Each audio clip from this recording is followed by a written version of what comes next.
So the Jets got some additional defensive line help via a player who finally ended their holdout, but with several key players battling through even more injuries, all the drastic moves the Jets have made so far this season could have been for nothing at all. So I've got to talk about that, some more NFL suspensions being handed out, as well as take a look at this week's power rankings that I've cooked up for week 8 of the NFL season, right after.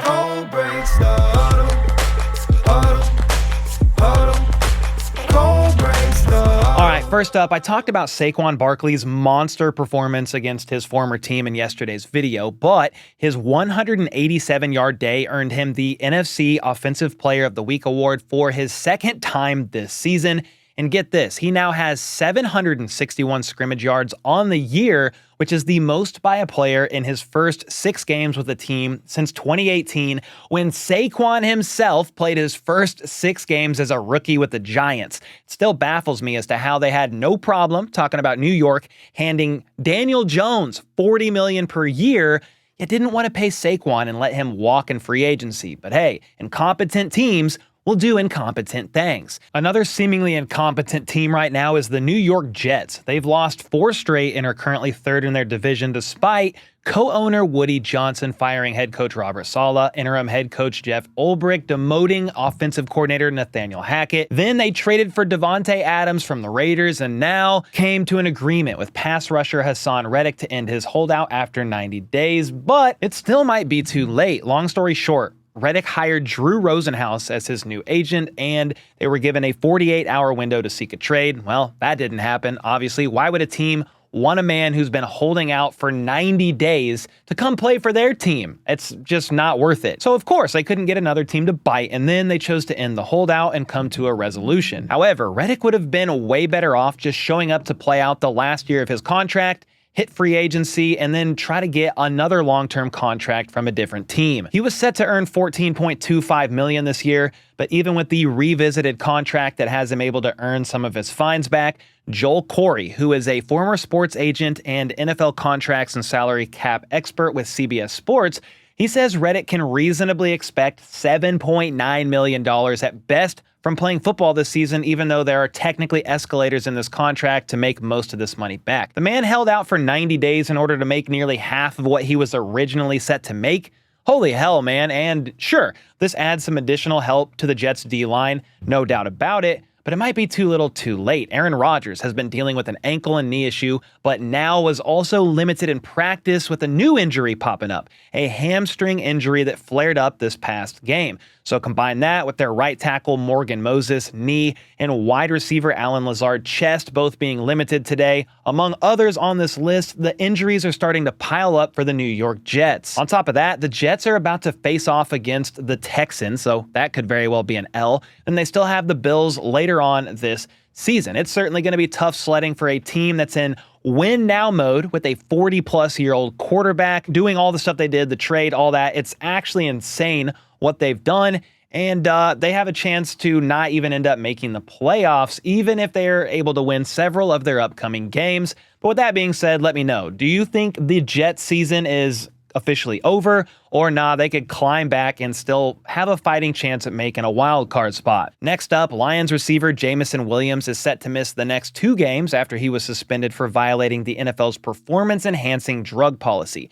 Basically, this means that he either tested positive for a banned substance or he didn't cooperate with a request to test. But as of when I'm recording this video, we don't know which it is at this time.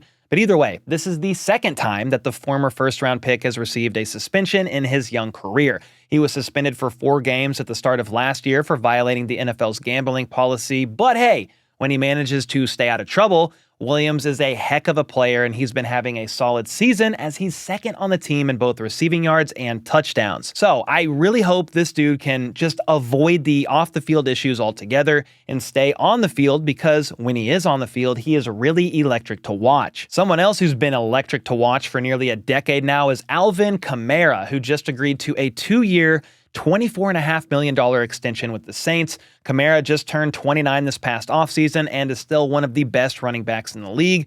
But it's an interesting move by the Saints for a couple reasons. While, yes, Kamara is a stud, his production and efficiency have taken a bit of a dip in the last few years, which isn't a good trend for a running back who will be 31 on the final year of this new deal. On top of that, before this extension, the Saints were already $97.6 million over the cap for next season, and I think they could have saved like $19 million had they chosen to release him, but according to Tom Pelissero, the extension saves them roughly that amount anyway, and it seems like they'd rather have him return rather than gone at this point in time, because even though he's taken a little bit of a dip from a production standpoint, he is still a very productive all-around running back that many fantasy owners love to have. So some teams like the Saints are retaining some of their top talent, while others are having a full-on fire sale ahead of the trade deadline on November 5th.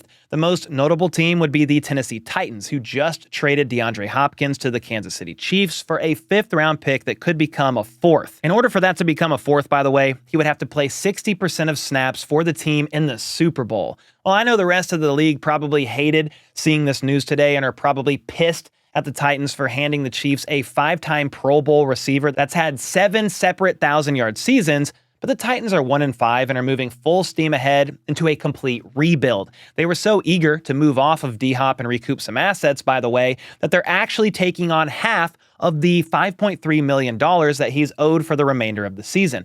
It also makes a ton of sense for the Chiefs after they lost both Hollywood Brown and Rashee Rice to season-ending injuries, and Juju Smith-Schuster is now dealing with a hamstring injury and is going to miss some time as well. D-Hop is 32 and is definitely having a down year production-wise, but he was dealing with an MCL injury early in the season and has had Will Levis and Mason Rudolph, the red zone reindeer, at quarterback. So hopefully he can hold up for the rest of the season, and if he does, the Chiefs offense, once again, just got a whole lot scarier. Now, the Titans weren't even done there, because a few hours after the D-Hop news broke, it was announced that they're trading linebacker Ernest Jones to the Seahawks for linebacker Jerome Baker and a 4th-round pick. What's funny about this is the Titans just traded for Ernest Jones before the season, acquiring him and a 2026 6th-round pick from the Rams for a 2026 5th-round pick. Well, that's some pretty damn good asset management on the Titans' part. They basically turned a 2026 5th-round pick into a 4th-round pick, a future 6th, and Jerome Baker, so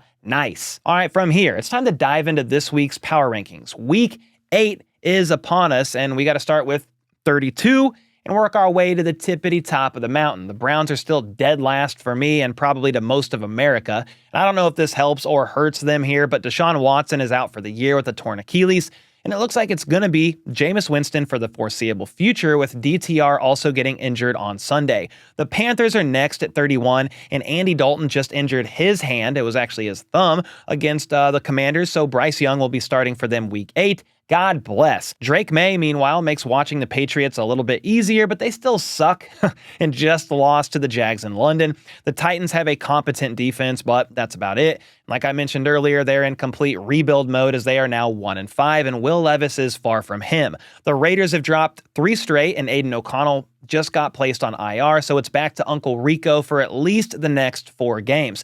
The Giants, like the Raiders, are also 2-5, and I would say the only bright spot on this team besides Malik Neighbors is their defensive line. Other than that, this team is a dumpster fire, and I would be surprised if Daniel Jones doesn't end up getting benched at some point this season. The Jags are coming off a win in London over the Pats and moved to 2-5, but it might be too little too late as they play the Packers, Eagles, and Vikings in their next 3 games. The Saints have now lost 5 straight and have plummeted to 25th on these rankings. Derek Carr will be back later in the season, but I don't think that's going to matter as they are already a handful of losses away from being wiped out of playoff contention. The Dolphins, good news here, just got Tua back and he's aiming to start this week, which, again, that's great news as they've lost 3 of the last 4 games they've played without him. We'll see if he can help turn around what is currently the worst-rated offense in the league. Devontae Adams' first game as a Jet didn't go as planned as they got blown out by the Steelers and dropped to 2-5 after losing 4 straight. The Rams just beat the Raiders, and Cooper Kupp is back for the Rams, and Puka Nakua's 21-day practice window to return just opened up, so we'll see if they can salvage what's been a rough start to the year for the Rams. At 21, I have the Chargers, who are actually allowing the fewest points per game, but their offense is ranked 25th, and they're coming off a loss to the Cardinals in which they failed to score a single touchdown. Sorry, Chargers, 5 field goals is most times not going to cut it. Speaking of which, Arizona is next at 20. I mean, it was hard for me to drop them below LA when they just beat them. They have 3 winnable games coming up on their schedule as well, and I really wouldn't be shocked if the Cardinals go to 6-4 or maybe 5-5 heading into their Week 11 bye. Speaking of byes, the Cowboys are coming off theirs after getting their asses handed to them by the Lions 2 weeks ago. They're sitting at 3-3 with the 31st ranked red zone offense and the 31st ranked scoring defense. They also have the Niners, Falcons, Eagles, Texans, and Commanders coming up on their schedule, so the road to being an above 500 team is looking pretty iffy at the moment. I have the Colts at 18. Anthony Richardson is back as the starter, which honestly doesn't move the needle too much for them, in my opinion. They're coming off 2 wins over bad teams and have a brutal schedule coming up, but it does get easier late in the season. The Bucs dropped all the way from 8 to 17, in part because, yes, they lost to the Ravens pretty badly on Monday night, but mostly because they lost Chris Godwin to a season-ending ankle injury, and Mike Evans is expected to miss around 3 to 4 weeks with a hamstring injury that he re-aggravated in that game. Such a tough loss for the Bucs in that one. Next up, the Falcons suffered a bad loss at home to the Seahawks, but they're still number 1 in the NFC South. Kirk O'Chain struggled pretty badly against Seattle, but will look to bounce back against the aforementioned Bucs this week. The Broncos just dominated the Saints on Thursday Night Football, and they're allowing just over 15 points per game, which is the main reason as to why they're 4-3. So we'll see if Bo Nix can do enough to keep them in the playoff hunt down the stretch. Seattle got a big win over Atlanta after they lost 3 straight, and the Ernest Jones trade should help their defense a bit that's ranked 19th in scoring. If they can start generating some stops, they could be a dangerous team as they're top 10 in both points and yards per game on offense. The Niners are coming off a loss to the Chiefs and just dropped to 3-4. But the bigger story is that Brandon Ayuk is out for the season with a torn ACL and MCL. CMC is supposedly aiming for an early November return, and hopefully that's true because these guys need all the help they can get right now. The Bengals have climbed to 3-4 thanks to playing 2 god-awful teams in the Giants and Browns. Their offense is 10th in scoring, pretty electric to be honest, but their defense still has a lot to prove as they're basically a bottom 12 unit in every major statistic. The Bears are coming off their bye week with a 4-2 record.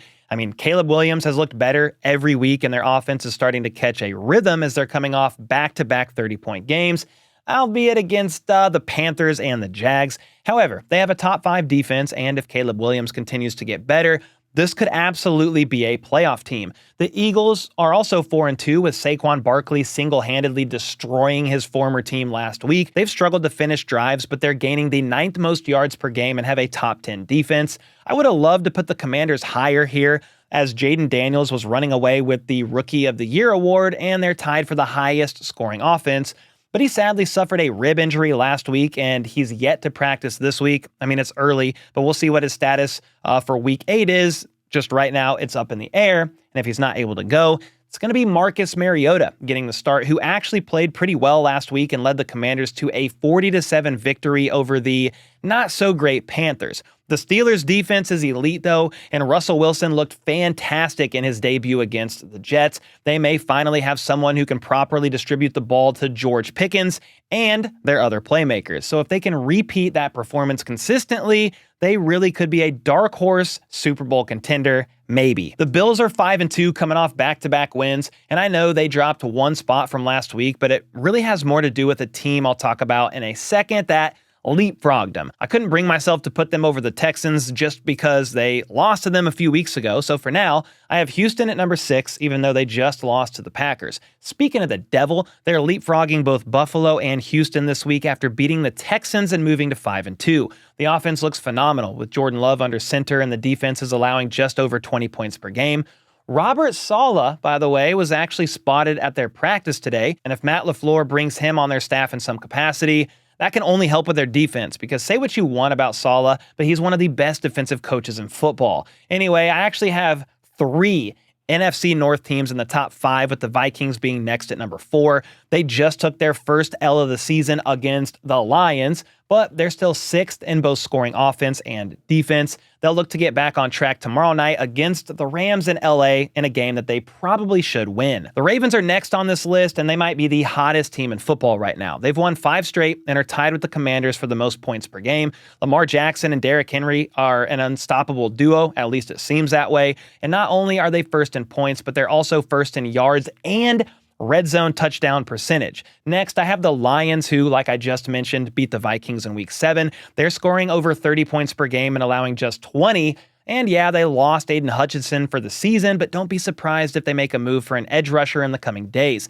And finally, at the top of the mountain, I still have the Kansas City Chiefs. They're 6-0 after all and just traded for DeAndre Hopkins, which is only going to help Patrick Mahomes, who has been struggling this year and actually leads the NFL in interceptions. It hasn't mattered, though, because he's come up clutch when it matters, especially in the fourth quarter. The defense is elite, allowing just 17 points per game, and they keep finding ways to win even if they're playing some ugly football. They're the only undefeated team remaining, and I expect that to continue next week after they beat the piss out of the Raiders. So there you have it. Those are my power rankings as we head into Week 8. Let me know your thoughts on these in the comments, and whether you agree or disagree. Again, just let me know. And with that, I'll see y'all next time.